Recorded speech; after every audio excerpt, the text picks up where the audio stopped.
Good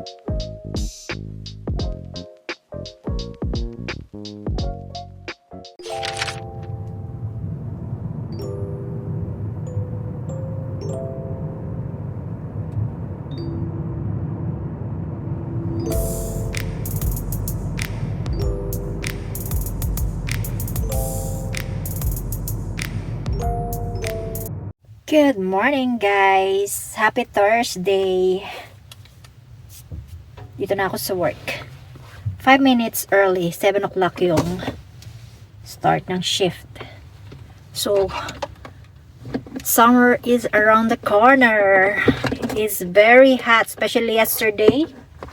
Umabot siya ng 29 degrees Celsius. Yes. Labi na ang summer. Excited. So later dadaan ako sa gym.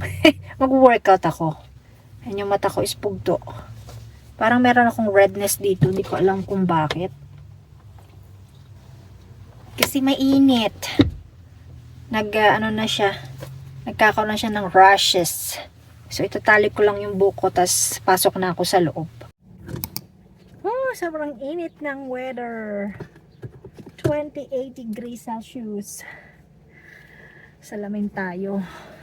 Dadaan mo na pala ako sa cross iron kasi last week, kailan ba nag-day off ako? Tuesday.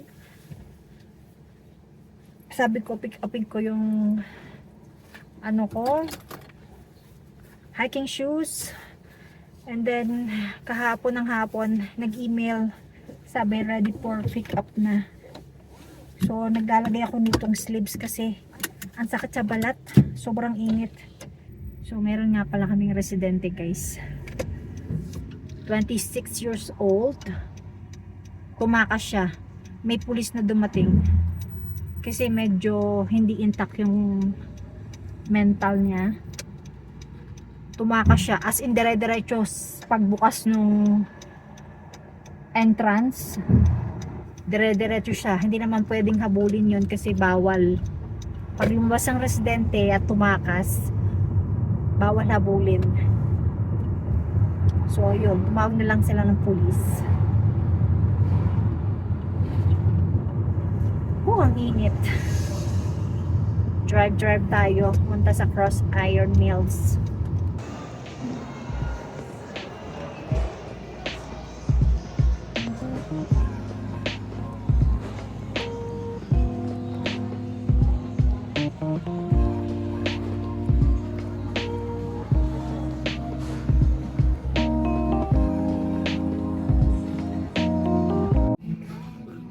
So si ate yung nag-assist sa akin, hyper siya.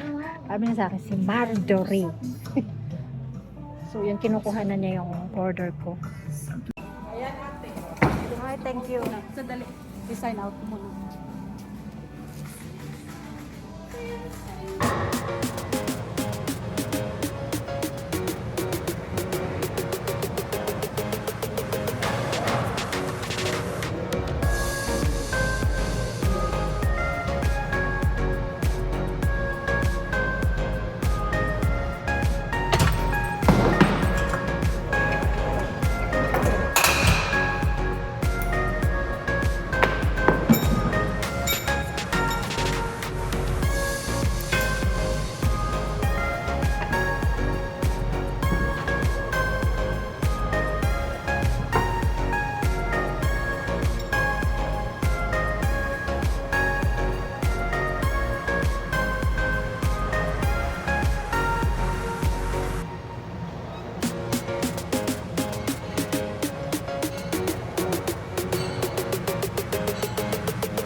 Kain tayo guys. Post-workout ko. Nagluto ko ng egg. Tapos, lagyan ko siya ng mushroom.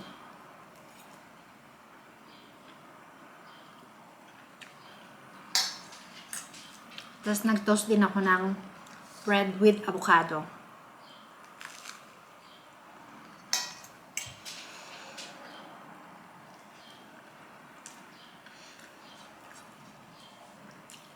Hindi ko pa nalakad si Remy.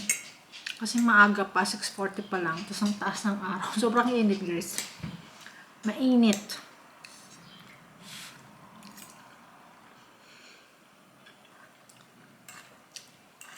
Maya-maya ako lalakad si Remy, mga around 7:30. Kasi madami ding asong naglalakad pag ganitong oras. Very destructive siya kapag nakakita siya ng aso. Hindi siya yung unang bumabatok. Kasi kapag may asong bumatok sa kanya, doon lang siya babatok. Ganun siya. Woohoo! Very hot. 30 degrees.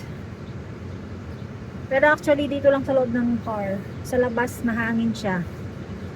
And merong severe flood risk sa bandang west.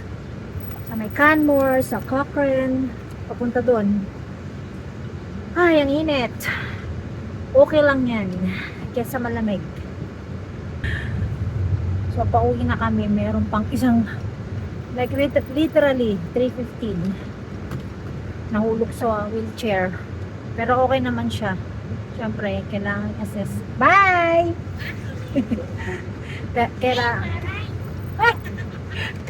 Pero kailangan siyang i-assess ng nurse kung meron bang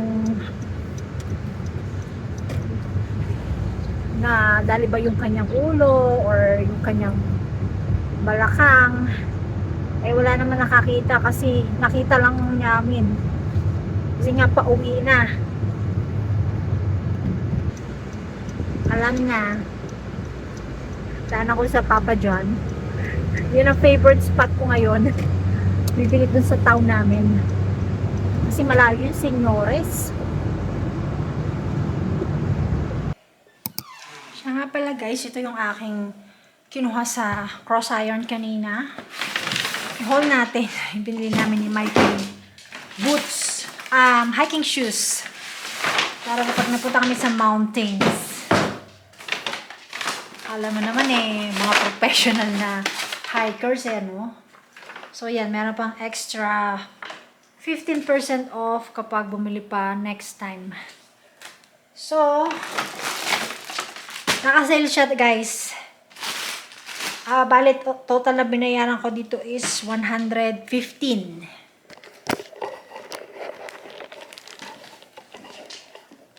So, syempre, nangunguna ang aking Uzi na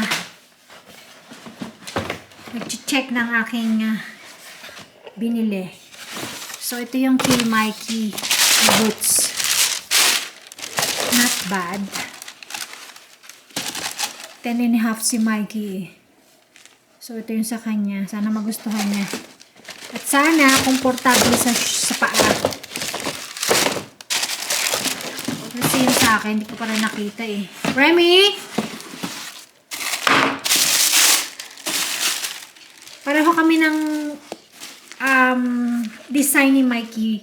Magkabilang kami ng kulay. So, sa akin is size 8.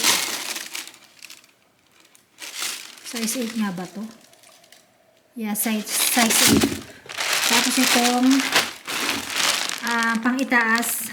Nakasale din yata siya. Parang $10. Long sleeve for summer. Dry fit siya. So, yan.